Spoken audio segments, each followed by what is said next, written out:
Ruang Tanggap Rasa. Selamat datang di Ruang Tanggap Rasa. Apa rasamu terhadap rasaku? Season 3. Akhirnya kita datang di season 3 di episode perdana kita pada tahun 2023 ini. Podcast ini dipersembahkan oleh Komisi Nasional Hak Asasi Manusia. Halo Happy Humans, apa kabar kamu semua? Long time no see. Mungkin bukan no see ya, no listen. Udah lama gak dengerin kita. Semoga dimanapun kamu berada, kapanpun kamu lagi dengerin ini, selalu dalam keadaan baik dan sehat.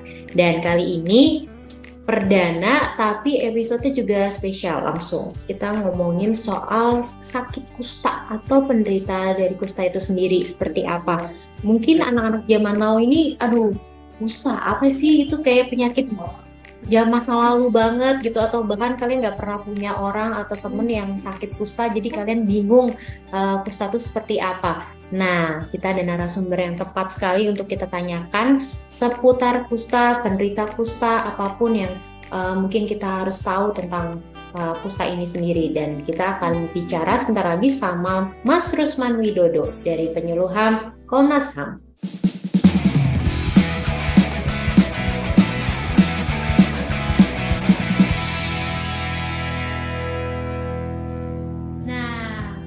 Ada Mas Rusman ya. Apa kabar Mas Rusman?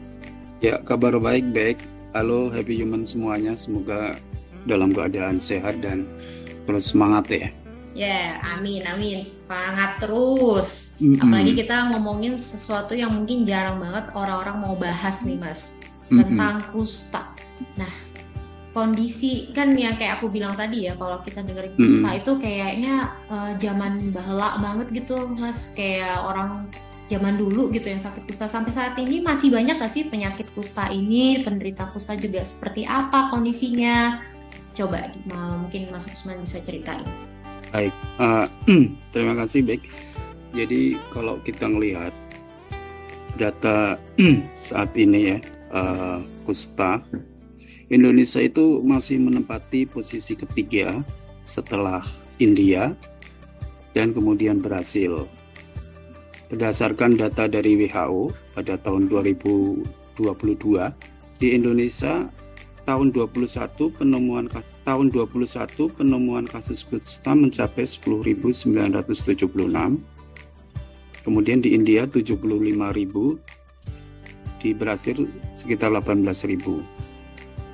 Kalau menurut analisis situasi kusta nasional tahun 2022, masih ada 111 kabupaten kota di Indonesia dari 514 kabupaten kota di Indonesia yang belum eliminasi kusta.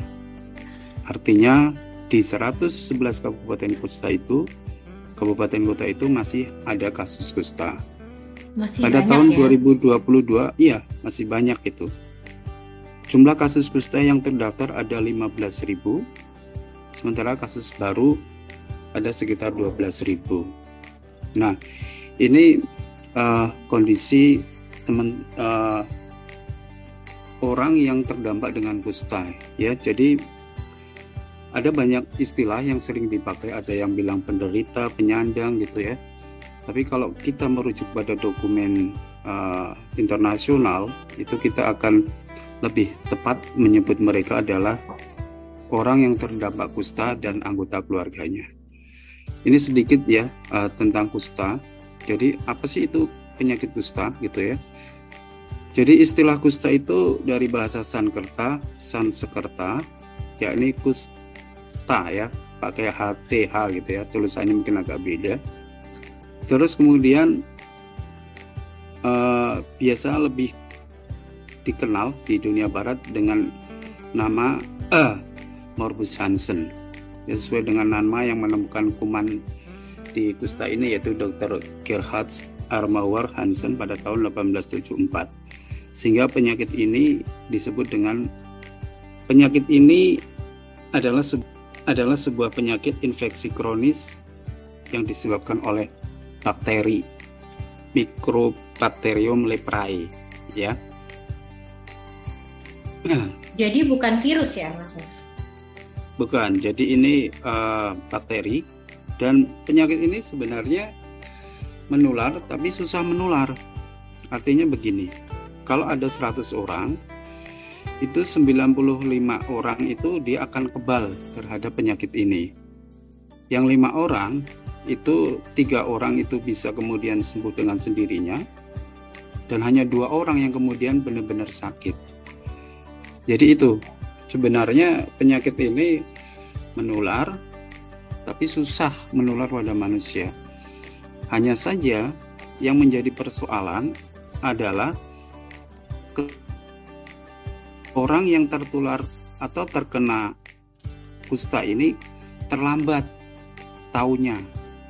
Kalau dia sudah terlambat, bakterinya itu sudah menyerang cukup dalam, sehingga kemudian akan menimbulkan disabilitas. Mungkin nanti bisa jari-jari tangannya pada rontok ya, satu persatu gitu. Jadi nanti orang itu ada tuh orang yang terdampak kusta itu jari-jarinya hilang, tinggal dari pangkalnya saja 5 jarinya hilang.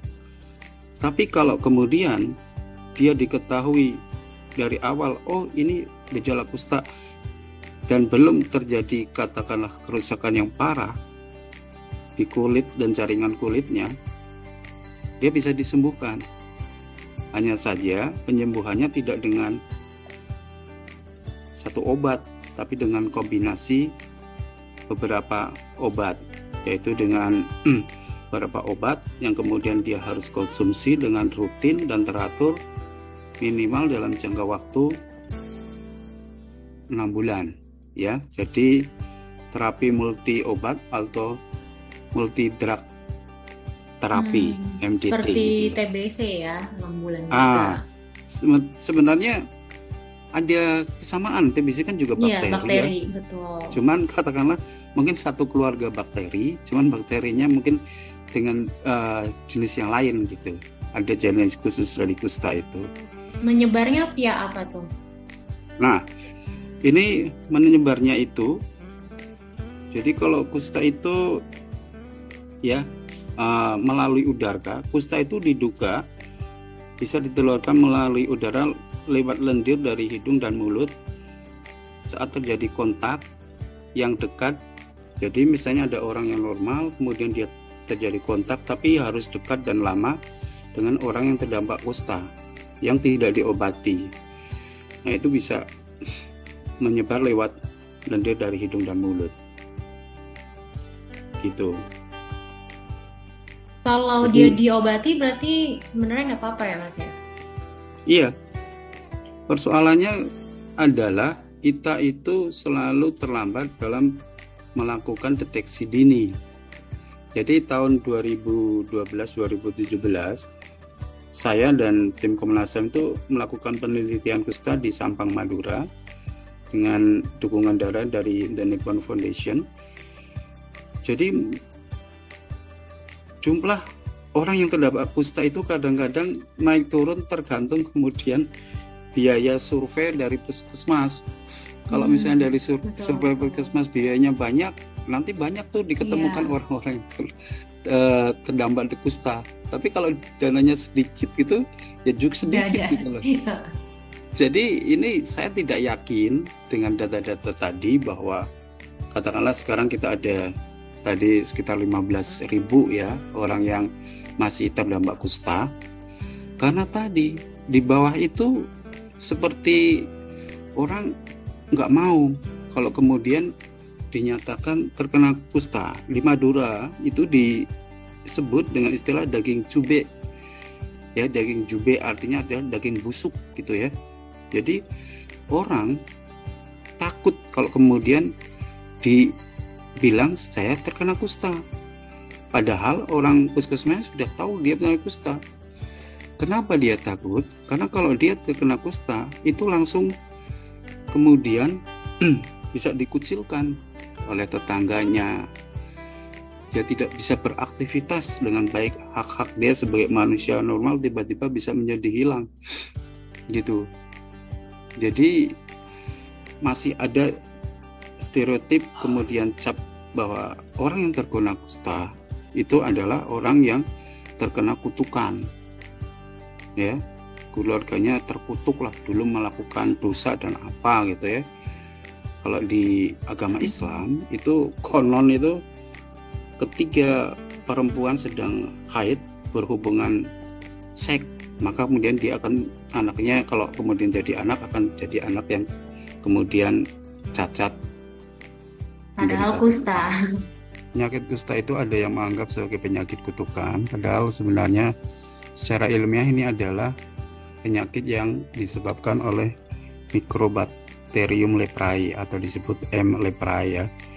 Dan kalau kemudian penderita atau orang yang terdampak kusta hanya itu saja ya karena mereka memang tidak bisa bergaul dengan masyarakat luas. Jadi ironisnya orang yang terkena kusta adalah satu, dia nggak akan pernah bisa sembuh dengan sempurna karena satu, dia kalau udah terkena kusta rasa percaya dirinya akan kemudian turun atau bahkan hilang, dan kemudian dia akan cenderung mengucilkan diri, dan kondisi itu diperkuat dengan anggapan tadi masyarakat sekitarnya yang penyakit kutukan, dan kemudian juga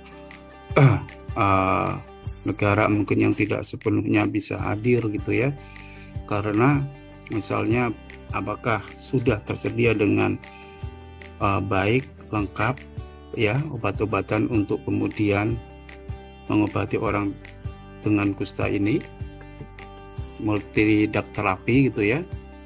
Dan kondisi-kondisi itu mengakibatkan masyarakat orang yang terdampak kusta itu mengalami banyak sekali hak-hak mereka yang kemudian tidak bisa istilahnya menjadi hilang lah. Misalnya gini ya, di orang yang terdampak kusta itu layanan di puskesmas gitu misalnya, kalau dia ketahuan dia menyandang kusta, biasanya nggak mau tuh pasien lain kemudian berada dalam satu ruangan tunggu. Artinya orang yang terdampak kusta sering tidak bisa mendapatkan layanan medis ya, khususnya apalagi ketika ingin melahirkan gitu ya. Nah ini jelas bertentangan dengan undang-undang tentang HAM. Terus kemudian naik layanan transportasi publik, ini jelas sering sekali itu, apalagi kalau yang penyandang kustanya udah kelihatan banget ya, kakinya, kemudian mungkin jari-jari tangannya udah pada rontok, terus kemudian misalnya kakinya, kusta itu ada dua ya, kusta basah dan kusta kering. Kalau kusta basah ketika kumat ya itu dia tampak seperti bernanah kayak gitu ya, mungkin menjijikkan lah bagi orang secara umum gitu ya. Dan yang lainnya kalau dia ketahuan, mungkin yang dia pelajar atau mahasiswa, bisa banyak kasus itu dikeluarkan dari lembaga pendidikan, tidak diizinkan menolak atau ditolak menikah dengan orang yang tidak terkena kusta, mendirikan rumah mungkin nggak boleh, sholat atau mendengar tempat ibadah nggak sholat. Jadi dampaknya itu luar biasa sekali. Di Sulawesi itu sampai kemudian dulunya dia jualan telur asin, tapi setelah kemudian diisukan bahwa dia terkena kusta, maka nggak ada yang mau beli telur asinnya lagi gitu loh. Jadi semacam ketika kau terkena kusta, maka kau akan menjalani semacam neraka dunia gitu loh. Kebayang sih, semuanya menjauh, semuanya kemudian terkungkung. Nah terus siapa yang bisa diandalkan? Orang kusta itu ya mungkin komunitas mereka sudah mulai bangkit ya, tapi tetap saja masyarakat apalagi yang tidak tahu tentang kusta secara keseluruhan pasti cari rasa aman, mending gua kagak gaul deh dengan dia gitu ya. Nah negara punya kepedulian, beberapa sudah berusaha, tapi menurut saya masih belum maksimal ya, karena kadang-kadang koordinasi antara kementerian juga masih belum sepenuhnya berhasil. Setelah diobati, ya kan persoalan sosial muncul juga kan. Setelah persoalan sosial mereka butuh pekerjaan juga kan. Jadi kementerian-kementerian itu saya lihat masih belum kemudian duduk bareng.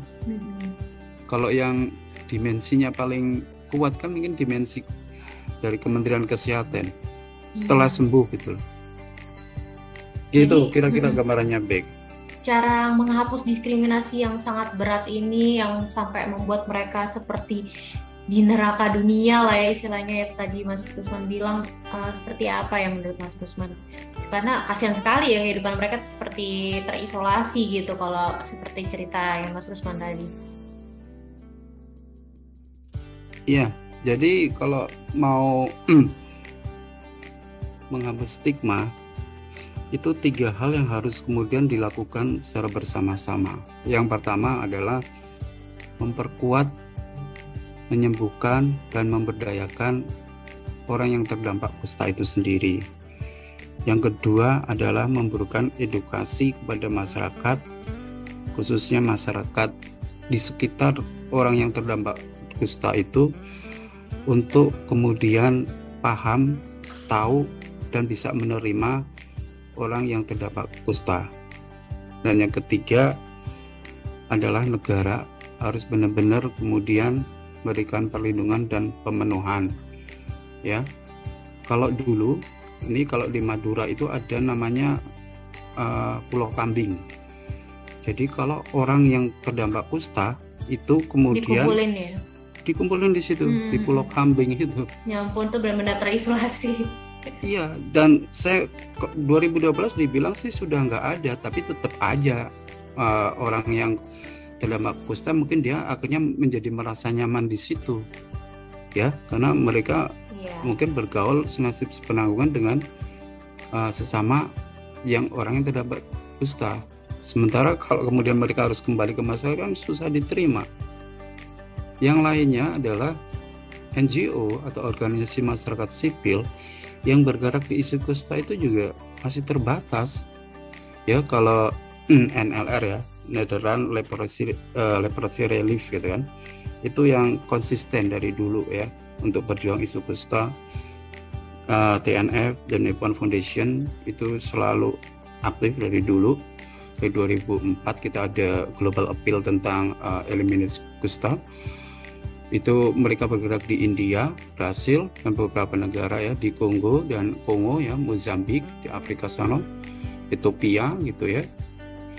Dan kalau di Indonesia itu yang terakhir itu masih ada 6 provinsi yang kemudian masih angka prevalensinya itu di atas 1%, artinya dari 10.000 masih ada 1 orang atau lebih yang menyandang kusta, yaitu di Papua Barat, Maluku Utara, Gorontalo sama Sulawesi Utara. Itu kondisi. Nah, tadi dibilang menghapus stigma. Ya itu, stigma itu persoalannya karena tadi kurangnya pengetahuan dan pemahaman yang benar tentang kusta. Setiap tahun kan gitu peringati Hari Kusta gitu ya, tapi saya juga tidak tahu seberapa kemudian cukup anggaran yang digunakan untuk katakanlah 2024 ini ditargetkan Indonesia bebas kusta.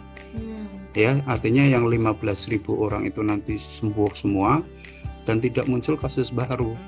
Nah, saya nggak percaya itu gitu loh. Ya, dari 2021 tadi masih sisa 111 kabupaten gitu ya. Selalu persoalan di Indonesia adalah data yang tidak valid dan data yang kemudian, apalagi soal kusta ini dulu pendekatan ketika kami turun ke lapangan di Sampang itu juga benar-benar apa ya, ketemu dengan tokoh masyarakatnya, Pak, kalau Bapak penelitian ini sambil bawa bantuan sosial, beras apa, nanti banyak yang muncul Pak gitu. Itu dari tokoh masyarakatnya sendiri gitu ya. Dari petugas khususnya juga bilang seperti itu. kami keterbatasan anggaran, kadang tidak bisa menjangkau orang-orang yang kemudian di pedalaman atau kemudian disembunyiin oleh keluarganya gitu ya. Tapi yang jelas kusta itu penyakit yang menular, cuman susah menular. Tadi hanya 2% orang yang kemudian benar-benar akan terkena kusta. Kalau ini bisa ditemukan, udah deh gitu. Sebenarnya bisa upaya eliminasi itu. Cuman seberapa seriusnya pemerintah mau melakukan itu? Nah, ini yang mungkin harus kita cross check bareng-bareng. Kalau ini tidak dilakukan dengan sungguh-sungguh oleh negara, maka ya pelanggaran HAM-nya menjadi nyata, pembiaran ya. Gitu baik.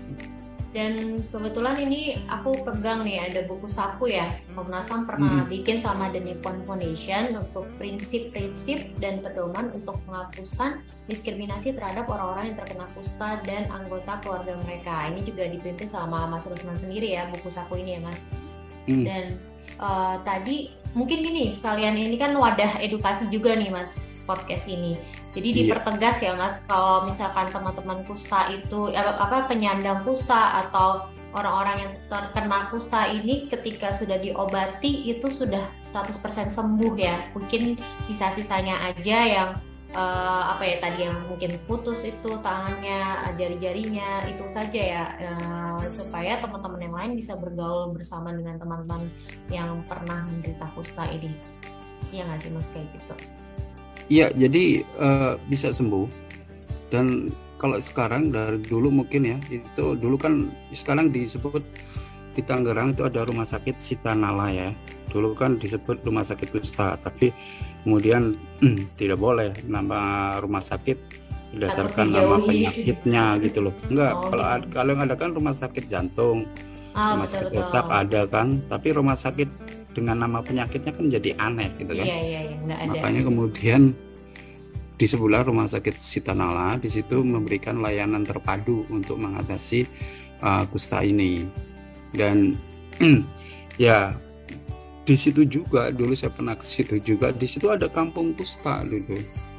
Jadi orang-orang kemudian yang berobat ke situ terus kemudian tidak mau pulang ke rumahnya, akhirnya mendirikan rumah di sekitar situ, berkebun, beternak, melihara ikan dan semacamnya, dan mereka yang sudah sembuh bisa itu bergaul dengan masyarakat sekitarnya gitu loh. Akhirnya kemudian mereka memahami, oh bisa disembuhkan toh gitu ya. Iya, masyarakat sekitarnya itu paham jadinya ya Mas, karena dapat edukasi. Tapi di daerah lain misalnya di Brebes, di Jombang gitu ya masyarakat ya artinya ogah-ogahan artinya orang Indonesia itu sebenarnya tidak akan melakukan stigma dan diskriminasi, tapi dia ketika merasa nggak nyaman ya paling ya udahlah lu urus diri sendiri gitu aja loh. Artinya nggak bisa masyarakat itu kemudian menjadi istilahnya pelopor. Justru dari petugas-petugas negara ini yang harus mendorong. Kalau dari penelitian kami terkait dengan kiai yang di Sampang itu, sebenarnya Pak Kiainya itu juga tidak mau melakukan diskriminasi gitu. Tapi mereka berpijak pada ajaran, misalnya kalau ada yang sakit ya kemudian dipisahkan dulu supaya kemudian diobati sampai sembuh. Setelah sembuh maka kemudian mereka dikumpulkan lagi.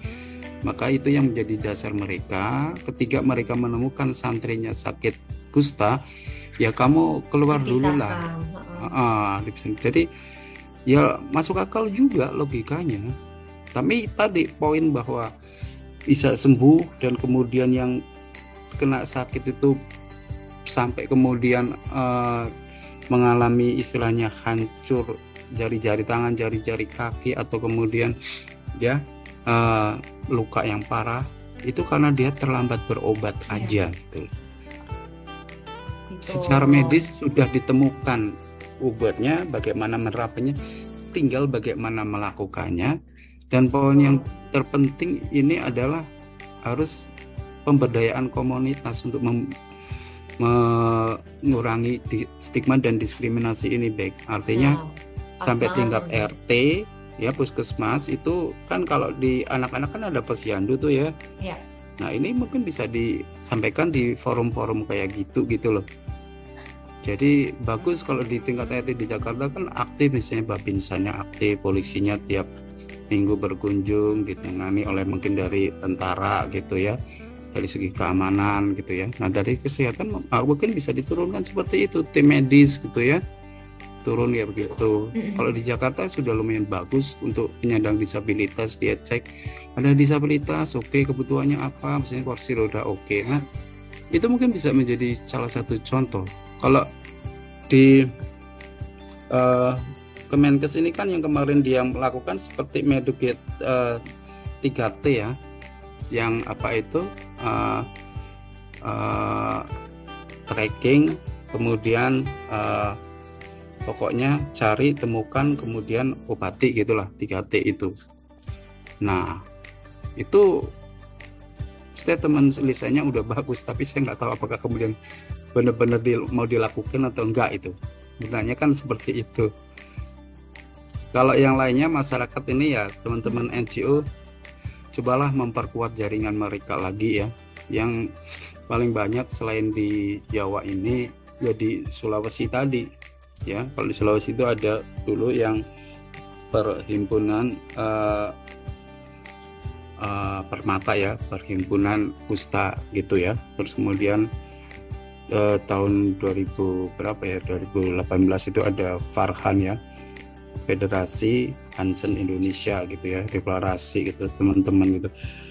Mereka sebenarnya ada lembaga-lembaga kayak gitu, cuman kadang-kadang mereka nggak mau terlalu tampil eksis itu gitu loh. Gitu baik kira-kira. Pertanyaan terakhir nih Mas, kan karena komunitas itu juga kuat banget ya di anak muda, mungkin Mas Rusman ada pesan apa gitu terhadap anak muda sekarang, terutama dalam perjuangan atas nama kemanusiaan di sakit kusta ini?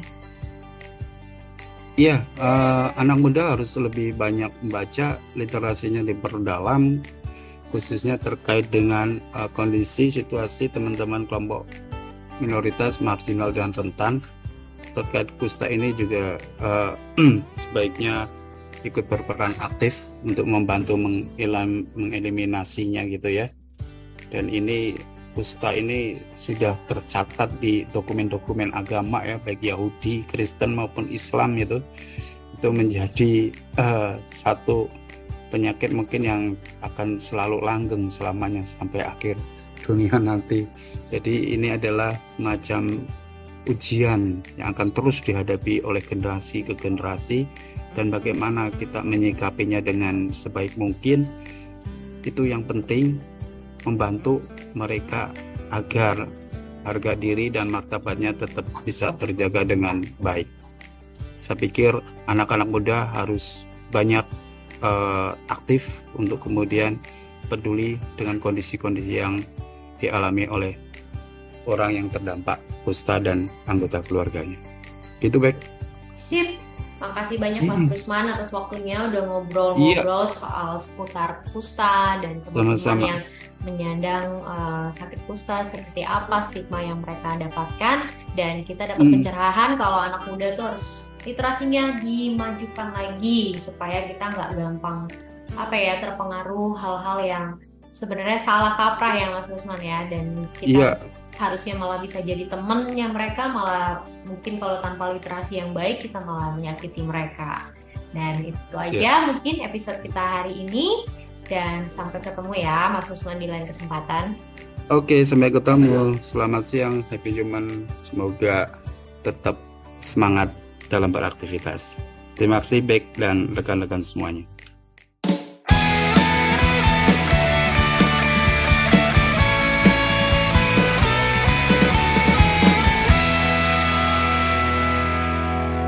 Happy Humans, terima kasih sudah mendengarkan podcast Ruang Tanggap Rasa yang episode 1, dan kami masih nungguin nih feedback atau saran dari Happy Humans. Tinggal kirimkan melalui email ke tanggaprasa@komnasham.go.id ya. Dan Happy Humans bisa juga ngisi monitoring dan evaluasi podcast Tanggap Rasa. Nanti linknya bisa dilampirkan atau mungkin ada di website juga. Ikuti juga media sosial kami di Instagram @komnas_ham, Twitter @komnasham, Facebook Komnas_ham, YouTube Komnas_ham juga. Dan live chat kita di website tanggaprasa.id setiap hari kerja jam 1 sampai 3 sore waktu Indonesia bagian Barat. Penyintas kusta adalah teman. Mari sama-sama berbagi asa. Sampai berjumpa 2 minggu lagi di setiap hari Rabu episode Peluang Tanggap Rasa selanjutnya. Salam sehat untuk kita semua.